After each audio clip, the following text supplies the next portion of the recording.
Hello friend, स्वागत है आपका बाईपी एजुकेशन ट्रिक चैनल पर। दोस्तों, मेरे इस चैनल पर आपको यूपी बोर्ड का सिलेबस कराया जा रहा है। और बेटे, यूपी बोर्ड के सिलेबस में हम बात कर रहे हैं क्लास 11 एग्रीकल्चर की फिजिक्स की। हाँ तो बेटे, फिजिक्स में हमारी लाइट यूनिट चल रही है और लाइट यूनिट के अंतर्गत हम देखो 21वां चैप्टर आपका लेके आए हैं। चैप्टर है 21वें चैप्टर का नाम है गोलीय पृष्ठों द्वारा प्रकाश का परावर्तन। गोलीय पृष्ठों द्वारा प्रकाश का परावर्तन। क्लियर? तो बेटे, आपसे एक बात करना चाहता हूं। देखिए, वीडियो को आप शुरू से लेके और लास्ट तक देखा करें। वीडियो को आप शुरू से लास्ट तक देखोगे ना, तब आपको कुछ सीखने को मिलेगा। अन्यथा आप वीडियो को स्किप कर करके सीखोगे तो आपको कुछ भी बेटा समझ में नहीं आने वाला और आपका समय जो है वो बर्बाद हो जाएगा।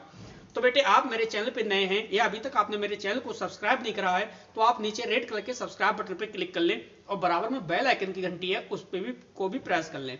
इससे क्या होगा कि जब भी मैं वीडियो को अपलोड करूंगा तो बेटे उसका नोटिफिकेशन सबसे पहले आपके पास पहुंच जाएगा। तो बिना किसी देरी के हम करते हैं चैप्टर की शुरुआत। समझिए, देखिए इसमें बेटे पहला क्वेश्चन है। पहला ही क्वेश्चन बहुत ही जबरदस्त क्वेश्चन है, बहुत इंपॉर्टेंट क्वेश्चन है। तो पहला क्वेश्चन है भाई, अवतल दर्पण के मुख्य फोकस की परिभाषा लिखिए। तो जो अवतल दर्पण है, अवतल दर्पण के मुख्य फोकस की परिभाषा लिखिए। पूरी सीखने की कोशिश करिए। डायग्राम से मैं आपको सिखाऊंगा कि थ्योरी कैसे लिखी जाती है। तो समझो पहले है क्या, पहले एक बार समझ लीजिए, फिर इसके बाद हम सीखेंगे। भाई, अवतल दर्पण के मुख्य फोकस की परिभाषा लिखिए। तो कह रहा है भाई, अवतल दर्पण की मुख्य अक्ष के समांतर। क्या कह रहा है? अवतल दर्पण की मुख्य अक्ष के समांतर। देखो, अब सबसे पहले आपको क्या बनाना है, एक दर्पण बनाना है। कैसा दर्पण बनाना है बेटा? अवतल दर्पण। ये देखिए, आपको अवतल दर्पण इस प्रकार से अपनी कॉपी पे बनाना होगा और कॉपी पे बनाने के साथ साथ थ्योरी भी साथ में लिखनी होगी। कह रहा है अवतल दर्पण के मुख्य फोकस। तो देखो, एक तो आपने क्या बना दिया, ये अवतल दर्पण बना दिया। अब अवतल दर्पण से आपको क्या मिलाना है? मुख्य अक्ष। ठीक है? कह रहा है अवतल दर्पण की मुख्य अक्ष के समांतर। ये देखिए, इस प्रकार से आप मुख्य अक्ष को मिला दीजिए। ठीक, इसके बाद कह रहा है देखो, अवतल दर्पण की मुख्य अक्ष। आपने एक अवतल दर्पण ले लिया और क्या ले लिया? मुख्य अक्ष। यहां पे आप लिख लो चाहे मुख्य अक्ष। क्लियर? भाई, अवतल दर्पण के मुख्य अक्ष, अवतल दर्पण और अवतल दर्पण के मुख्य अक्ष के समांतर आने वाली के, यानी मुख्य अक्ष के क्या समांतर आने वाली, इस तरह से क्या है, प्रकाश किरण है वो समांतर आने वाली। कह रहा है अवतल दर्पण की मुख्य अक्ष के समांतर आने वाली प्रकाश की किरणें दर्पण से। देखो, मुख्य अक्ष ये है और मुख्य अक्ष के समांतर ये लाइन है बेटा, बिल्कुल सीधी होनी चाहिए। जो किरणें हैं, किरणें कैसी चल रही है? बिल्कुल सीधी रेखा में, बिल्कुल सीधी इस टाइप से। ठीक, तो आपने बताया कि भाई एक अवतल दर्पण की मुख्य अक्ष के समांतर, यानी ये अवतल दर्पण है, ये मुख्य अक्ष के, ये मुख्य अक्ष है और मुख्य अक्ष के समांतर, ये देखिए समांतर, इसके ही तो समांतर चल रही है। तो इसके समांतर आने वाली जो प्रकाश की किरण है, ठीक, वो किससे टकरा रही है? इस दर्पण से टकरा रही है। किससे टकरा रही है? इस दर्पण से। और दर्पण से टकराने के बाद क्या हो जा रही है बेटा? पुनः ये वापस हो जा रही है। ये देखिए, यानी ये मुख्य अक्ष के समांतर चल रही है। तो ये कौन सी किरण है बेटा? ये है आपतित किरण। आपतित किरण। और जब ये टकराने के वापस के साथ वापस हो रही है तो ये क्या क्या कहलाएगी? परावर्तन हो रहा है। यहाँ पे क्या हो रहा है? परावर्तन। के पश्चात मुख्य अक्ष के जिस बिंदु पर मिलती है, ये देखो मुख्य अक्ष है, इस मुख्य अक्ष के जिस बिंदु पर मिलती है, यहाँ पे जिस बिंदु पर मिलती है उसे अवतल दर्पण का मुख्य फोकस कहते हैं। यानी इसे अवतल दर्पण का क्या कहते हैं? मुख्य फोकस कहते हैं। ये बिल्कुल सीधी रेखा में। इसके साथ साथ एक मान लो सपोज दैट कि हम मुख्य अक्ष के नीचे से प्रकाश किरण गुजार रहे हैं, नीचे से इस प्रकार से। जब ये टकराती है, यहाँ पे ये जा रही है और टकराने के बाद ये किधर ये पुनः वापस हो गई। तो जब ये नीचे से आप एक प्रकाश किरण को गुजार रहे हो और ये अवतल दर्पण से जैसे ही टकराएगी और टकराने के बाद जैसे ही वापस होगी, तो वापस होने पे ये जिस बिंदु पे मिलेगी, जिस बिंदु पे ये मिलेगी, उस बिंदु को क्या कहते हैं? अक्ष के जिस बिंदु पर मिलती है उसे मुख्य फोकस कहते हैं। यानी अवतल दर्पण का जो मुख्य फोकस होगा वो कहा जाएगा। तो ये देखिए, आपतित किरण हो गई, इधर वाली ये आपतित किरण है और ये वापस हो रही है, ये परावर्तित किरण है। ये समझाने की आपको पूरी कोशिश की गई है। तो आपने देखा कि भाई अवतल दर्पण के मुख्य फोकस की परिभाषा क्या लिखोगे? सबसे पहले क्या लिखोगे? एक अवतल दर्पण बनाओगे और अवतल दर्पण से एक क्या बनाओगे आप? मुख्य अक्ष खींचोगे। ये देखिए ये क्या है आपका? ये मुख्य अक्ष खींचोगे और मुख्य अक्ष खींचने के बाद मुख्य अक्ष के समांतर, इस मुख्य अक्ष के समांतर एक प्रकाश किरण गुजारोगे। ये प्रकाश किरण देखिए गुजारी है और प्रकाश किरण जैसे ही अब इस अवतल दर्पण पर टकराएगी तो दर्पण से टकराने के बाद क्या होगी? परावर्तित होगी। ठीक है, ये आपतित किरण है, जाने वाली आपतित किरण और आने वाली परावर्तित किरण। तो जब ये टकराने के बाद पुनः वापस होगी तो ये मुख्य अक्ष के जिस बिंदु पर मिलती है उसी को हम क्या कहते हैं भाई? अवतल दर्पण का मुख्य फोकस कहते हैं। क्लियर? आपका काम तो ऊपर से ही हो गया, लेकिन मैंने ये समझाने के लिए एक और लाइन खींच दी नीचे से। ये देखिए ये परावर्तित किरण है, सॉरी आपतित किरण है। जब ये आपतित किरण जा रही है और जाने के बाद किसके समांतर जा रही है? मुख्य अक्ष के। ये मुख्य अक्ष है, इसके समांतर ये प्रकाश किरण चल रही है। जब इसके समांतर चल रही है तो ये किससे टकरा रही है? दर्पण से टकरा रही है। और जब टकराने के बाद जब वापस हो रही है यानी परावर्तन हो रहा है, तो परावर्तन मुख्य अक्ष है। ये मुख्य अक्ष है और मुख्य अक्ष के जिस बिंदु पे ये टकरा रही है, सही है।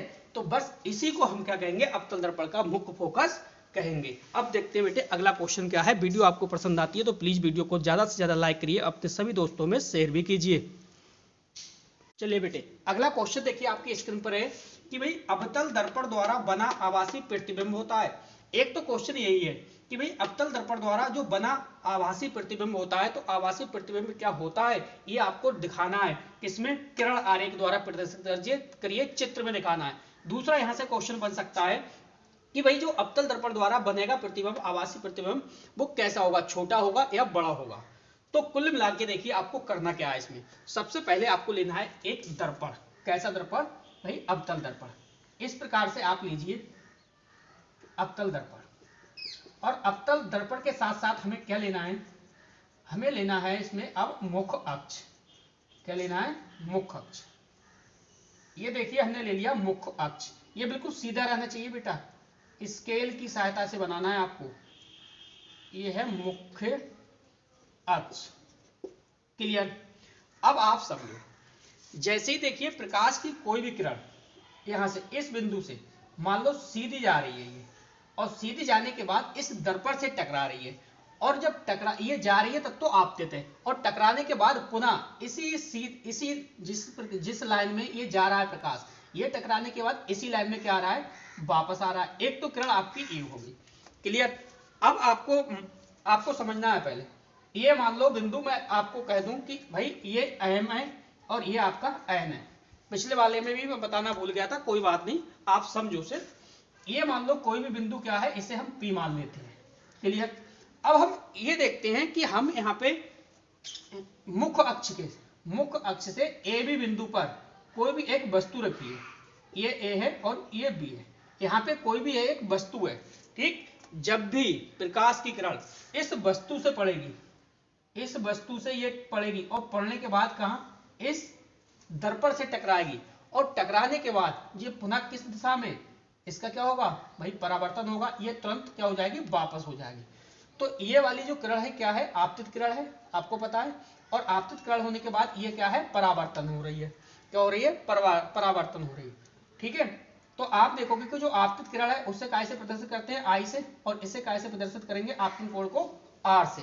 इतनी बात आपकी समझ में आ गई। अब आपको क्या करना है? सपोज दैट देखिए जैसे ये किरण जा रही है पीछे, ये टकरा रही है दर्पण से सीधी, और टकराने के बाद एक वापस आ रही है।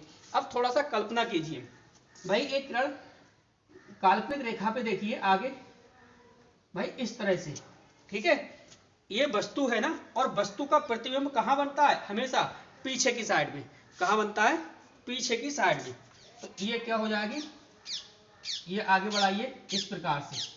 ठीक? बिंदु आपने कह दिया क्या है? ये बी है। ठीक? अब देखिए यहां पे क्या होगा? ये प्रतिबिंब बनेगा आपका इस प्रकार से। इसे हम दे दे रहे हैं नाम ए डैश, और दूसरे को दे दे रहे हैं बी डैश। जैसा कि आप तो डायग्राम देख रहे हैं, ये बेटा सब कुछ सीधा होता है। ये प्रकाश की किरण बिल्कुल सीधी चल रही है, मार्कर से ये तिरछी हो रही है, लेकिन आपको बिल्कुल सीधी खींचनी है। तो आपने देखा भाई ए भी कोई एक वस्तु है, सही है। इस वस्तु से देखिए इस बिंदु से क्या है? आपतित किरण जा रही है और टकराने के बाद क्या हो रही है? पुनः वापस हो रही है। ठीक है? ये जा रही है और इस सीधी रेखा में वापस हो रही है। लेकिन जैसे यहाँ से प्रकाश की किरण आप इस अवतल दर्पण पर डालोगे तो अवतल दर्पण पे पड़ने के बाद ये टकराने के बाद पुनः वापस हो रही है, तो ये आपकी आपतित किरण हो गई और ये आपकी परावर्तन किरण हो गई। आपतित किरण को I से, परावर्तन किरण को हम R से। ये देखिए काल्पनिक रेखा, इसका प्रतिबिंब कहाँ बनेगा, पीछे, क्योंकि दर्पण तो यहाँ पे दर्पण से टकराने के बाद ये पुनः वापस आ रही है, लेकिन एक काल्पनिक रेखा है उसके माध्यम से समझिए। ये आगे बढ़ाओगे तो यहाँ से A' और B' पे ये जो आपका प्रतिबिंब बन रहा है ये आपका बनेगा बेटा आभासी प्रतिबिंब। तो आप सीधे सीधे लिखोगे यहाँ पे कि भाई A' और B' क्या है, आभासी प्रतिबिंब है, आभासी प्रतिबिंब है। ये देखिए आपको एक बात और बता दूं, बिंदु C है, ये वक्रता त्रिज्या होती है आपकी और मुख्य फोकस होता है एक, ठीक। इसके बाद देखो आपने देखा कि A' B' क्या है, आभासी प्रतिबिंब है। A' और B' क्या हो गया, आभासी प्रतिबिंब। ये आपको लिखना है आभासी प्रतिबिंब। इसके बाद आपको इसमें लिखना है AB बराबर लिखना है कोई वस्तु, AB बराबर लिख दो आप वस्तु, यानी A और B क्या है, A और B क्या है, वस्तु है। इसके बाद इन क्वेश्चन पूछा जा सकता है कि भाई अवतल दर्पण द्वारा बना जो आभासी प्रतिबिंब है ये वस्तु से बड़ा बनेगा या छोटा बनेगा, ठीक है। तो ये बनेगा बेटा वस्तु से बड़ा। ये देखिए यहाँ पे देखिए वस्तु है कितनी छोटी है और यहाँ पे देखो कितना बड़ा प्रतिबिंब बना है। तो आप आगे लिखोगे भाई वस्तु से बड़ा, क्लियर। तो इस प्रकार से इसका जवाब आपको मिल गया, वस्तु से बड़ा प्रतिबिंब बनेगा। अब चलते हैं अगला क्वेश्चन देखते हैं बेटा क्या है। बेटे अगला क्वेश्चन आपके स्क्रीन पर है कि देखिए किसी वस्तु को अवतल दर्पण के फोकस पर रखा जाता है तब प्रतिबिंब बनेगा, तो प्रतिबिंब कहां पे बनेगा ये आपको बताना है।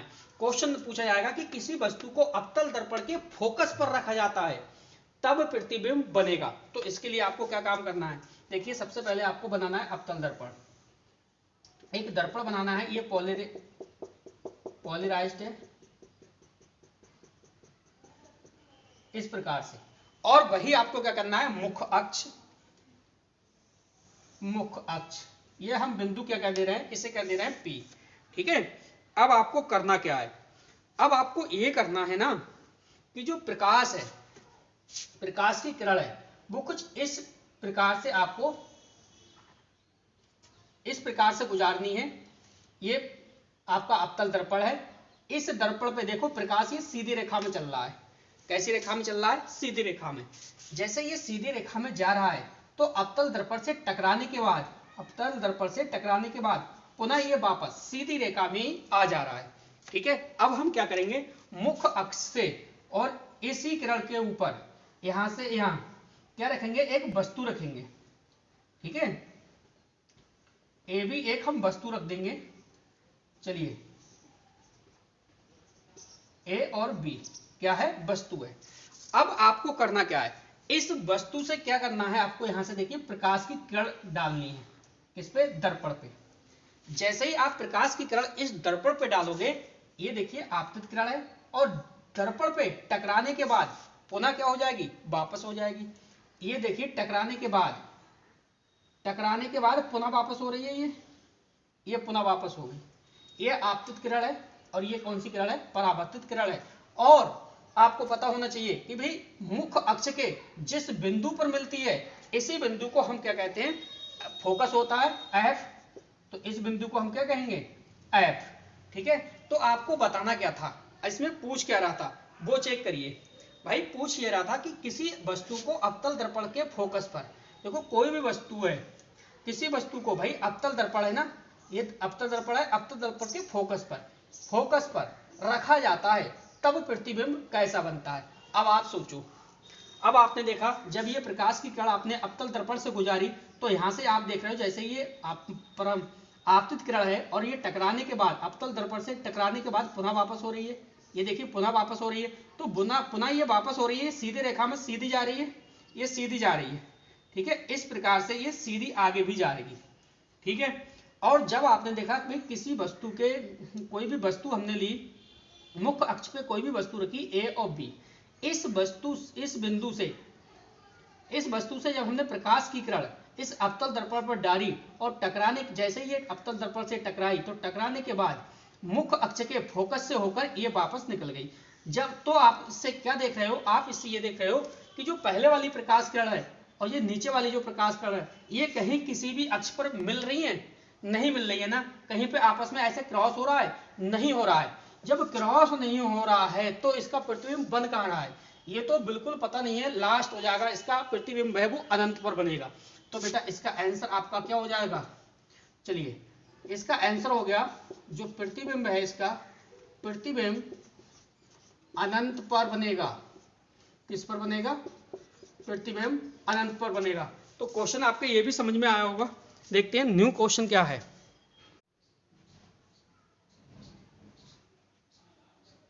चलिए बेटे एक बार फिर से रिवाइज करा देता हूं पूरे क्वेश्चन सभी। देखो पहला प्रश्न था आपका भाई, चौराहों और सड़कों पर बल्बों के साथ लगे परावर्तक दर्पण की प्रकृति कैसे होती है? अवतल होती है। अगला क्वेश्चन था कि अवतल दर्पण के फोकस और वक्रता केंद्र के बीच स्थित वस्तु का जो प्रतिबिंब है वो कैसा है? होता है उल्टा, वास्तविक और बड़ा।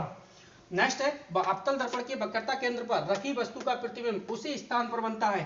कैसा बनता है? वास्तविक, बराबर और उल्टा। वास्तविक, बराबर और उल्टा।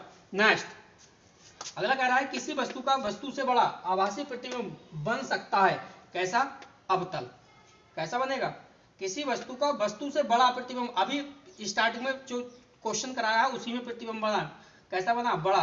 अवतल लेंस था, अवतल दर्पण था, और अवतल दर्पण से जैसे यहाँ पे वस्तु रखी थी अब मुख्य अक्ष पर, और इससे जब गुजारा था तो पीछे की तरफ कैसा बना था? बड़ा बना था। वही क्वेश्चन है ये। नेक्स्ट है, एक व्यक्ति अपने सामने रखे दर्पणों में अपने से छोटा प्रतिबिंब देख रहा है तो दर्पण होगा कैसा? होगा अवतल। तो बेटा इस वीडियो में इतने ही क्वेश्चन थे।